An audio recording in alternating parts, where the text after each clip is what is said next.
Today we're looking at water leak sensors. Here's the Linkind that we saw like months earlier, and today we're looking at this Aqara water leak sensor. If you're a homeowner like myself, you're probably terrified of water leaks.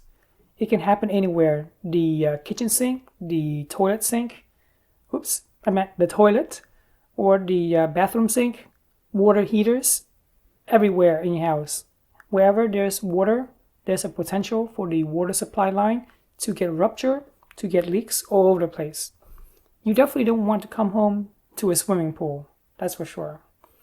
Myself, I have a washing machine on the 3rd floor. That's right, whoever is a genius put the washing machine on the 3rd floor. So if leaks happen on the 3rd floor, it will damage the 2nd floor and then all the way down to the 1st floor.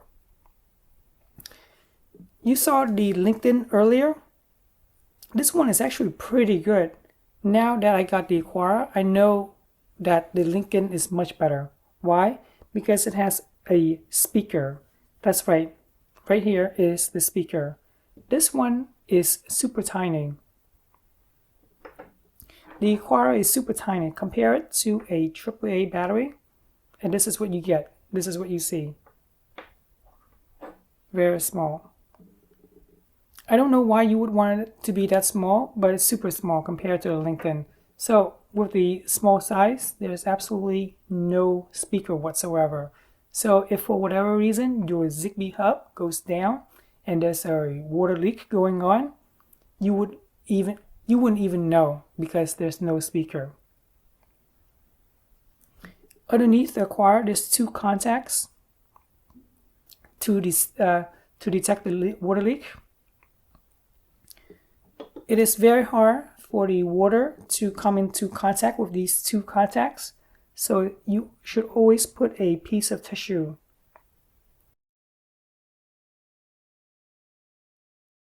So if there's a water leak, the tissue will soak up all the water first, and then it comes in contact with the 2 sensors underneath it, and then you get an alert via your hub.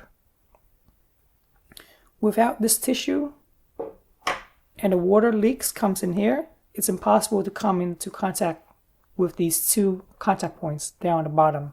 Trust me, I know. To get a pair with your hub, I'm using Home Assistant, by the way, with the zigbee 2MQTT. Get it into pair mode, and then hold down this button right here. There's actually a button, by the way. Just hold down for about 3 seconds.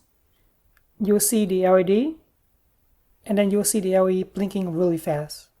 It's hard to tell. I don't know if you can see it on the camera or not, but it's there. One of the interesting things you'll notice is that in Home Assistant, it will show up as the temperature as well. So not only does this detect water leak, but the temperature of the environment that it's in. Changing the battery is relatively simple. All you have to do is get a quarter and then start twisting this counterclockwise. This is the battery that it uses, CR2032, 3 volts.